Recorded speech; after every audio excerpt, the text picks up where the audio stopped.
Thanks for coming by. Appreciate you having me in. Why should voters vote for you as opposed to Mary Wilson? Mary Wilson's a great person. I've had a lot of fun getting to know her over the course of the campaign, and even more so now in the primary runoff. I went into this race focused on winning in November, and the argument that I've been making to Democratic voters is that I not only share their progressive values of things that we fought so hard for over the years, but doing that in a way that will allow independents and those orphaned Republicans who are just so estranged by their party today. They don't even recognize the Texas Republicans of today, to be able to say, you know what, we want calm out of the chaos. And I think I have an appeal to those folks.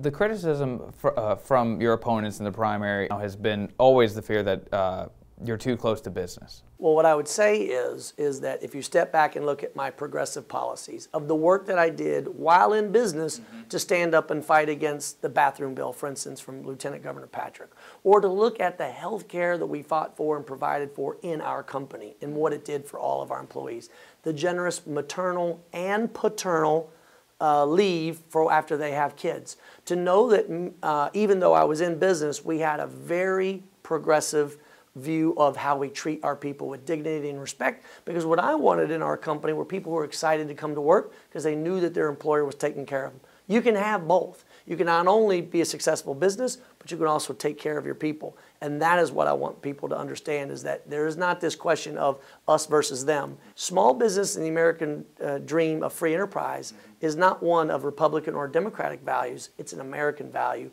And so I think their criticism is wrongly placed. Some people will say, hey, President Trump won by going far right.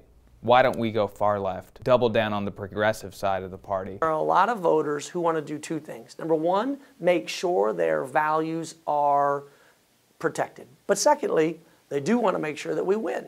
And what I mean by that is they want a candidate who can take their values forward. It's why Senator Kirk Watson, Donna Howard, Bridget Shea, here in Travis County, Eddie Rodriguez, and so many others have been a part of being a part of this message, because it's not that any Democrat is bad or good, because we're all going to do a much better job than Lamar Smith has done. But the question is, who can carry those values into November? One of your priorities is pass a Clean Jobs Act focused on clean energy jobs and job training. Industry, educators, community colleges, job training programs need to be at the table with a new kind of focus on preparing people, upskilling them where necessary to be able to make them ready for a changing economy. And on the clean energy side, we've absolutely got to focus on the abundance that we have in the state, which is wind and solar.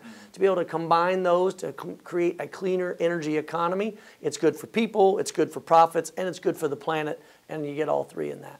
There's so many voters in this state, they seem to like oil and gas. Less about telling them that oil and gas are bad, because let's be honest, there are some people who, as soon as they hear climate change, they call it a hoax and they don't want to talk about it. So I want to talk about what they do want to talk about, which are the number of jobs in this district that come from solar, and the potential we have to have a cleaner, more efficient economy that, oh, by the way, has those jobs, pays well, and in the end keeps our lakes, rivers, and streams even cleaner than they are today. Can Congress do anything to encourage that? Because I guess that's been the criticism, is if Congress puts their finger on the scale for clean energy, that's the only way that this will organically happen. Do you think that's true, or do you think this could happen just private? Texans have to remember that it was 100 years ago that even before World War II, we started as a country putting in the infrastructure to enable oil and gas. And there is a role for government, but it facilitates business and creates a playing field such that more people can get into this fair market and then have opportunities to not only create jobs, but also take care of people, and in the end, preserving our environment and keeping it clean.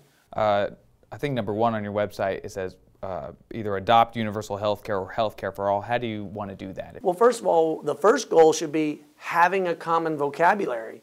And first of all, folks have to recognize we already have universal health care in this country. Because if you or I show up to an emergency room, even if we don't have health insurance, we're going to be taken care of because it's the right thing to do.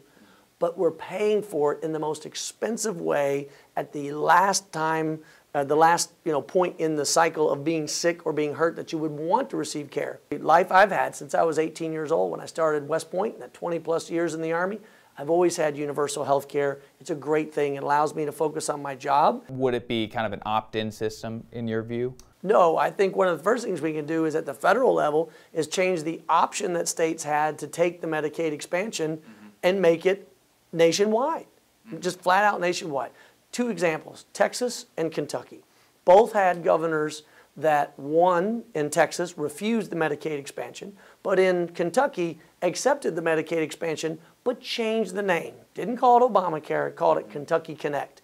And so many Kentuckians who were not previously covered went to their first doctor and their first dentist.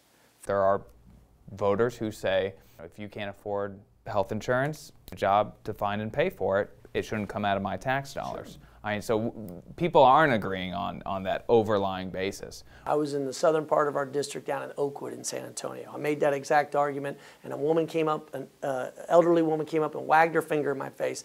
Young man, I'm not going to pay for that 24-year-old without a job. But I said, oh, but ma'am, we are paying for that 24-year-old, because when he does show up into the hospital in the emergency room with chronic problems that could have been prevented easier, we're now paying for more expensive care that county and city tax dollars are going to reimburse. They'll see health care for all. They'll see that. They'll see that you want an assault weapon ban on military-style weapons. What do you say to the people who go, well, you check all the boxes that you're a normal deed like I don't like anyway?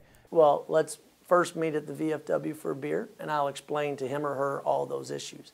And what I mean is, when we talk about health care for all, that's what I had in the military for 20+ years. When we talk about common sense gun safety reforms, it's what I had in the United States military. If we ever lost a weapon on post and couldn't account for where it was, we'd shut the whole place down. You can do it all and still grow business. You can still grow the economy, and you can still make it that you treat people with dignity and respect, because it's what I've done my whole life. And so you can have both.